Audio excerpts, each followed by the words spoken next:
Hello and welcome to Spotlight with Sandhya.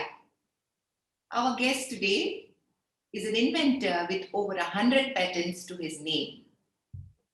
He is a serial entrepreneur, an engineer, and more importantly for India, he is responsible for the communication revolution that connected all of India through telephones and which led to the IT revolution and for India becoming the global IT giant it is today.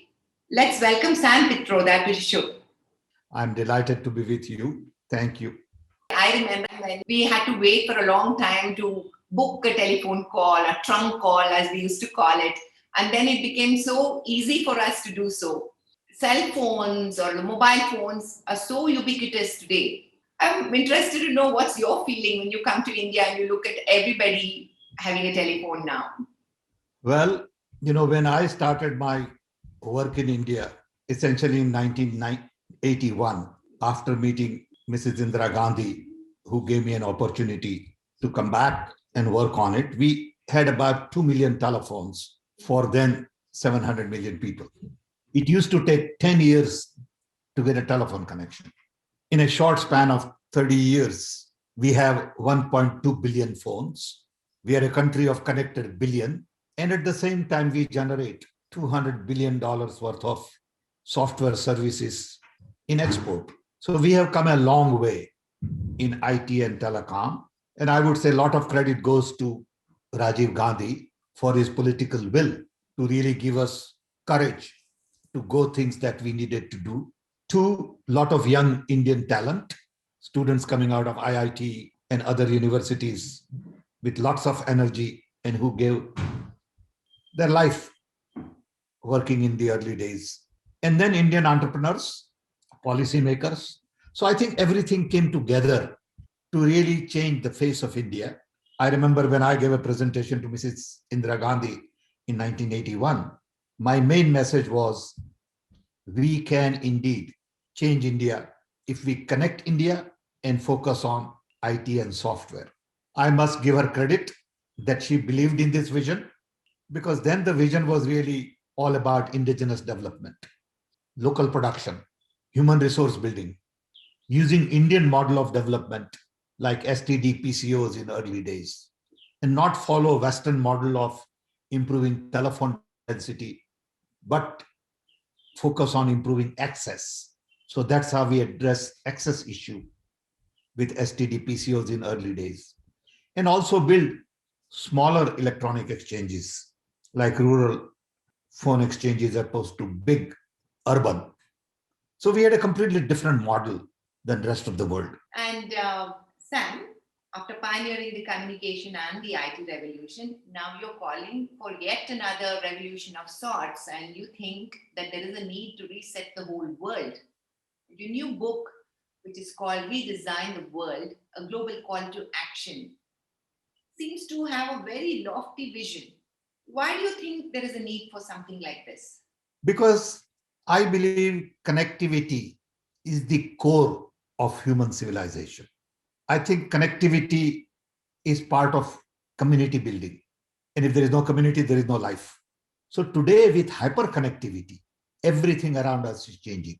It is no longer the kind of connectivity that we built in India in early days for telephones. It is about video, data, integrated services, and it is all about content and context along with connection. So one aspect of hyperconnectivity is connectivity, content, and context. So a lot of things could be globalized and localized, regionalized, and in multiple languages. Two, hyperconnectivity basically democratizes information and democratizes knowledge. So a little kid in Orissa can now go visit Guggenheim Museum, see what is going on in Paris, take a course from MIT without going anywhere, listen to people like you on podcast. So one part of that is democratization of information. Second part is decentralization of execution. Now we can begin to push implementation further away. You don't need a centralized approach, you need decentralized approach because everybody is empowered. The cell phone now becomes a window to the world. It is no longer a phone. It is my window to the world. It is my lifestyle manager. Okay. And the third is demonetization of services. Telecom is almost free. Tomorrow, energy is going to be free. Transportation is Uberized. Hotel is converted to Airbnb. So everything is transforming in a very subtle way. Businesses are changing, products are changing, processes are changing, retail is changing, the way we buy things are changing, and it will have huge implications on education, health, and governance. I believe democracy is going to change because of hyperconnectivity. So when I look at hyperconnectivity, I realize that the old design that we had created just about the time I was born in 1942 doesn't work anymore. That design gave birth to UN, World Bank, IMF, NATO, WTO, WHO. That design also promoted GDP, GNP, per capita income. That design is 75 years old. Then world was bipolar. You had a Soviet Union with one set of values and systems, and US with another set of values and systems. US designed the system. So their idea was to promote democracy, human rights, capitalism, consumption, and military. In last 75 years, we have not created any new global institution of any substance. And lots of things have happened in last 75 years. The world got decolonized completely, led by Mahatma Gandhi, one by one, like a domino effect. The whole world got decolonized. The design did not take that into consideration. Then rise of China, fall of Soviet Union, fall of Berlin Wall, rise of technology, hyperconnectivity, transport, energy, infrastructure, health-related technology. Simultaneously, inequality increased because very few people became very rich and lots of people remained poor. And finally, COVID-19. So I call these 7 tipping points. COVID-19 tells me that everything is interconnected, interwoven, interrelated, interdependent. What happens in one part of the world affects all of us. There is nothing local and there is nothing global. Everything is mixed up. Everything is connected. So I think the fact that on one hand, hyperconnectivity offers unique opportunity to redo everything, and Corona crisis gives us this opportunity. So I was basically in self-quarantine for 14 months at home. That's the time I decided to write this book. I used those 14 months to finish the book. And the idea is that we need new thinking because everything we do today is basically obsolete because of hyperconnectivity. And we got to start with the fact that we need to redesign the world, lift humanity to the next level. So to me, Corona crisis says not only that we are all interconnected, but there are only 2 things that matter in life: planet and people. Until we design the world to handle these 2 large issues, we cannot lift humanity to the next level. Today, there are 2 visions of the world. American vision, which is to continue with the design we have. And then there is a Chinese vision, which focuses on their Belt and Road Initiative, where China can go to some kind of economic collaboration, cooperation with the country, control natural resources, and be a powerhouse. Both of these visions are based on command and control. When hyperconnectivity says we need a networking vision, where we network group of nations and we focus on communication, collaboration, cooperation, and co-creation, and not command and control. It's a totally different thinking. Some of the ideals that you mention in your book, you talk about nonviolence, peace, and prosperity for all. It seems like a reflection of the daily prayer that we say, right? Sarve bhavantu sukhinaha. How much are you influenced by the Indian texts? Well, I'm Indian, so you can't take that away from me. It's in my gene. It's in my soul. Okay. But I don't think there is anything Indian about it. It is more human. And what I'm saying is not rocket science, okay? But it is coming from my heart and not from my mind. I don't have data and analysis and graphs and charts and statistics to prove things. I don't have 100 references from this global expert and that global expert. I did not want to write a book like that. I wanted to write a book that came from my soul. You also started something called Act for Bharat last year, right? The group we have now, we have about 30, 40 people, of which normally 20 people show up every week, where we spend 60 to 90 minutes every week on Thursday evening India time to talk about larger issues that affect India. We started with conversation on COVID and had all kinds of topics covered. But finally, we came to conclusion as a group that we ought to focus on 3 main things. 1, civil society. We believe the role of civil society has been undermined. And civil society has a much bigger role to play in a country like India, not only to improve governance, but also to deliver education, health, worry about our environment, water, sanitation, education, you name it. And India has had a long history of good civil society. A lot of that has been challenged. Civil society people are harassed, and they should be part of the governance so that government, business, and civil society work together. Today, government and business work together. Civil society has no role. Second, scientific temper. We believe India needs more focus on science and scientific temper. We cannot have people promoting, cow's urine as the solution for COVID.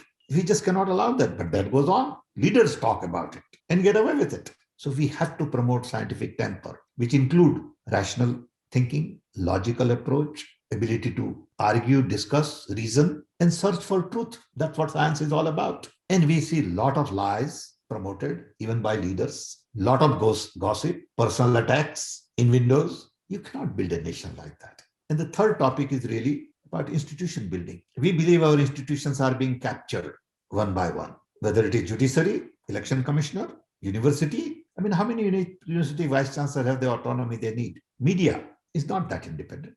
So to have a good functioning democracy, we need civil society, scientific temper, and robust institutions. So we have conversations going on in these three areas. We have done a position paper on civil society and on scientific temper. We had a press conference, and we want to broaden that conversation and deepen that conversation now. In the past, you headed the National Knowledge Commission. There was a National Innovation Council also that you were heading.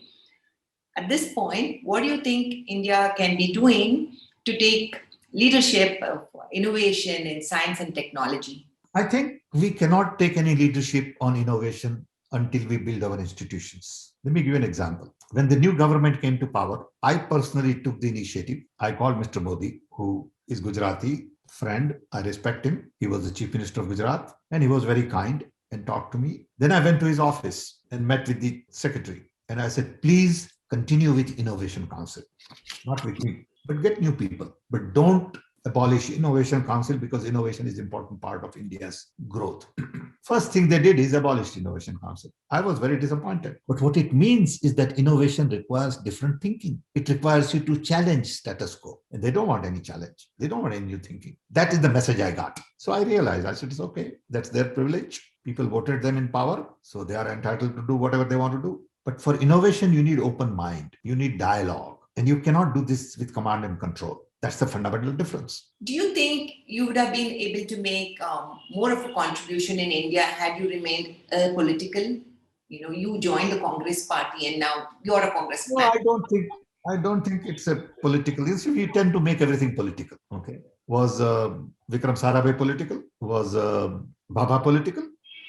Was Korean political? Of course, Sam Pitroda is political, because I believe in the ideology more so than party. I believe in democracy. I believe in human rights. I believe in working for the poor. I believe in science and technology. I believe in open communication. Okay. I don't believe in religion. I don't believe in, dividing communities. I don't believe in authoritarian attitude. Okay. So don't make me political. Fine. If you want to do that, that's your privilege. I have nothing against it. Okay. But think of what I stand for. Think of what I did. When we built Telecom, we didn't worry about whether he is Muslim or Hindu, rich or poor, urban or rural, educated or uneducated. It was for everybody. We did same thing on technology missions, rural drinking water, immunization, okay, cooking oil, milk production. Those were all fundamental ideas which were based on technology. Maybe you can say those were political, but to me, those were developmental issues. And in order for me to implement developmental issues, I need political base. I cannot do it. I cannot go join hands with somebody who believes in religion for development. I cannot do it because that is against my idea of India. So a lot of people say, oh, why didn't you help BJP government and all that? I said, look, it has nothing to do with BJP or anybody. It has to do with the idea of India. How could I be with scientific mindset and believe in spreading lies? I can't do that. No way. Even if somebody paid me $100 million, I won't do it.